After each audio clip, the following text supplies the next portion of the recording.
नमस्कार दोस्तों, कैसे हैं आप लोग। मेरा नाम सौरभ कुमार है और मैं आप लोग को यहाँ पर स्पेक्ट्रम किताब से आधुनिक भारत का इतिहास पढ़ा रहा हूँ। और आधुनिक भारत का इतिहास हम लोग पढ़ने जा रहे हैं। तो इस किताब का आखिरी पेज में दिया गया है, परिशिष्ट अपेंडिक्स को पढ़ रहे हैं।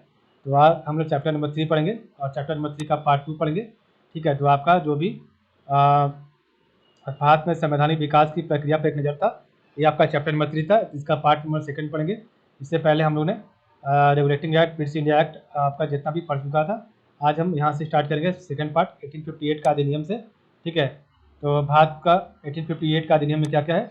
तो भारत का शासन कंपनी के हाथों में से ब्रिटिश राज ने ले लिया और गवर्नर जनरल को वायसराय की उपाधि दी गई। अब वह भारत में ताज क्राउन का प्रतिनिधि होगा।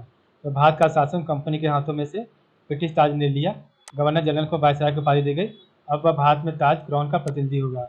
नेक्स्ट है भारत सचिव तथा भारत परिषद की स्थापना की गई। तो एक नया पद बनाया गया और एक नया काउंसिल बनाया गया। तो भारत सचिव तथा भारत परिषद इंडियन काउंसिल की स्थापना की गई थी। नेक्स्ट आपका बोर्ड ऑफ कंट्रोल और board of director, court of directors को समाप्त कर दिया गया था। तो आपका जो है भारत सचिव तथा भारत परिषद की स्थापना की गई थी और बोर्ड ऑफ कंट्रोल तथा बोर्ड ऑफ डायरेक्टर्स को समाप्त कर दिया गया था। ठीक है, नेक्स्ट आपका भारतीय परिषद अधिनियम 1861। तो आपका नेक्स्ट है भारतीय परिषद अधिनियम 1861 में। तो केंद्र प्रेसिडेंसियों एवं प्रांतों में विधान परिषदों की स्थापना की गई। तो केंद्र में प्रेसिडेंसियों एवं प्रांतों में विधान परिषदों की स्थापना की गई। काउंसिलों में गैर सरकारी सदस्यों की नियुक्ति की गई। ठीक है, तो केंद्र में आपका जो है केंद्र प्रेसिडेंसियों एवं प्रांतों में विधान परिषदों की स्थापना की गई। काउंसिलों में गैर सरकारी सदस्यों की नियुक्ति की गई। ठीक है, तो भारतीय परिषद अधिनियम 1861 में तो केंद्र प्रेसिडेंसियों एवं प्रांतों में विधान परिषदों की स्थापना की गई। ठीक है, और काउंसिलों में गैर सरकारी सदस्यों की नियुक्ति की गई। ये बहुत इंपॉर्टेंट है यहाँ पर। तो भारतीय परिषद अधिनियम 1861 में क्या हुआ। तो केंद्र प्रेसिडेंसियों एवं प्रांतों में विधान परिषदों की स्थापना की गई। ठीक है, नेक्स्ट आपका भारतीय परिषद अधिनियम। तो भारतीय परिषद अधिनियम 1892। तो भारतीय परिषद अधिनियम 1892 में क्या हुआ। तो केंद्रीय एवं प्रांतीय परिषदों के आकार एवं कार्यक्षेत्र का विस्तार किया गया। तो यहाँ पर आपका जो है यहाँ पर निर्माण हुआ था 1861 में, यहाँ पर कार्यक्षेत्र का विस्तार किया गया। तो केंद्रीय एवं प्रांतीय परिषदों के आकार एवं कार्यक्षेत्र का विस्तार किया गया। व्यवस्थापिका सभा के सदस्यों को निश्चित दशाओं के अंतर्गत बजट पर विचार विमर्श करने का अधिकार दिया गया। तो व्यवस्थापिका सभा के सदस्यों को निश्चित दशाओं के अंतर्गत बजट पर विचार विमर्श करने का अधिकार दिया गया। परिषद के सदस्यों को प्रश्न पूछने का अधिकार दिया गया। तो परिषद के सदस्यों को प्रश्न पूछने का अधिकार दिया गया था। ठीक है, तो परिषद के सदस्यों को प्रश्न पूछने का अधिकार दिया गया। व्यवस्थापिका सभा के सदस्यों को निश्चित दशाओं के अंतर्गत बजट पर विचार विमर्श करने का अधिकार दिया गया था। ठीक है, नेक्स्ट आपका भारतीय परिषद अधिनियम मॉर्ले मिंटो सुधार 1909। तो भारतीय परिषद अधिनियम मॉर्ले मिंटो सुधार 1909 में क्या हुआ। तो भारतीय परिषद तथा गवर्नर जनरल की कार्यप्रणाली में भारतीयों की नियुक्ति का प्रथम बार प्रावधान किया गया। तो भारतीय परिषद अधिनियम मॉर्ले मिंटो सुधार जिसे कहा जाता है। ठीक है, तो 1909 में आया था। तो भारतीय परिषद तथा गवर्नर जनरल की कार्यप्रणाली में भारतीयों की नियुक्ति का प्रथम बार प्रावधान किया गया। परिषदों को पहली बार विधान परिषदों की संख्या दी गई। तो परिषदों को पहली बार विधान परिषदों की संख्या दी गई। और मुसलमानों के लिए पृथक सांप्रदायिक मताधिकार की स्थापना की गई। परिषदों में गैर सरकारी प्रस्तावों को लाने की जो प्रक्रिया प्रदान की गई। तो परिषदों में गैर सरकारी प्रस्तावों को लाने की प्रक्रिया प्रदान की गई थी आपका मॉर्ले मिंटो सुधार में 1909 में। इसका क्या क्या पॉइंट था। तो भारतीय परिषद तथा गवर्नर जनरल की कार्यप्रणाली में भारतीयों की नियुक्ति का प्रथम प्रावधान किया गया। परिषदों को पहली बार विधान परिषदों की संख्या दी गई।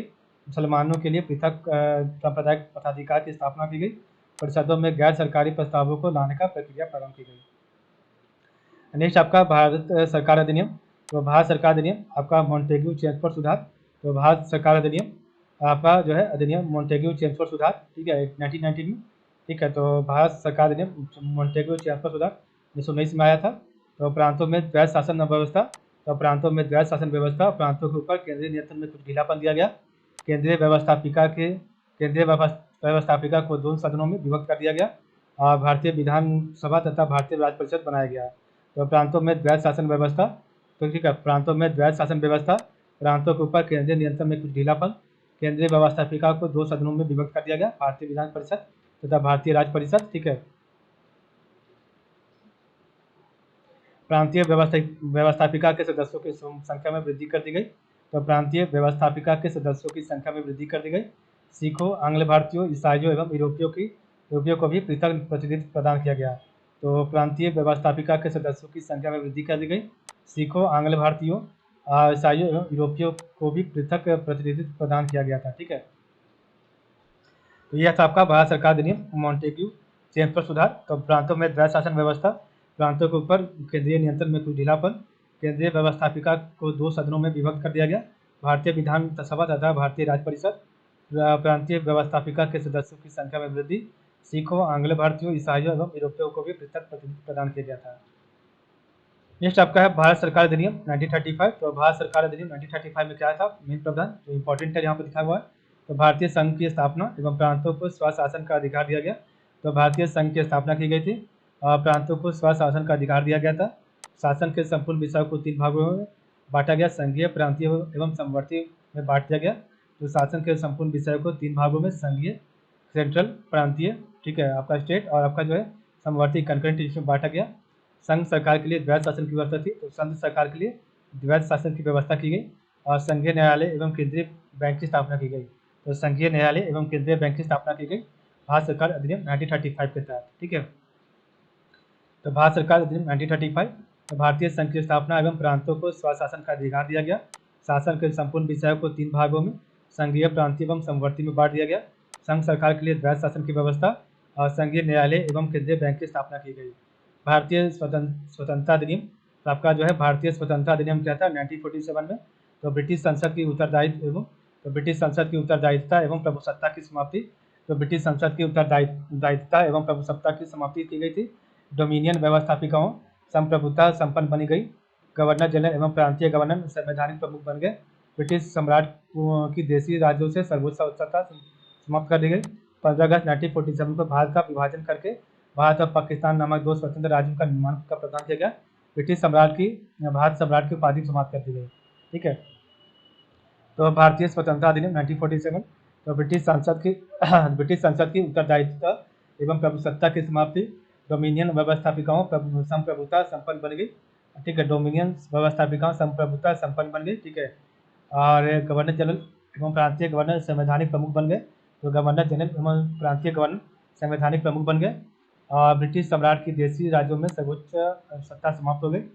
15 अगस्त 1947 को भारत का विभाजन करके भारत और पाकिस्तान नामक 2 स्वतंत्र राज्यों का निर्माण किया गया और ब्रिटिश सम्राट की भारत सम्राट की उपाधि समाप्त की गई। ठीक है,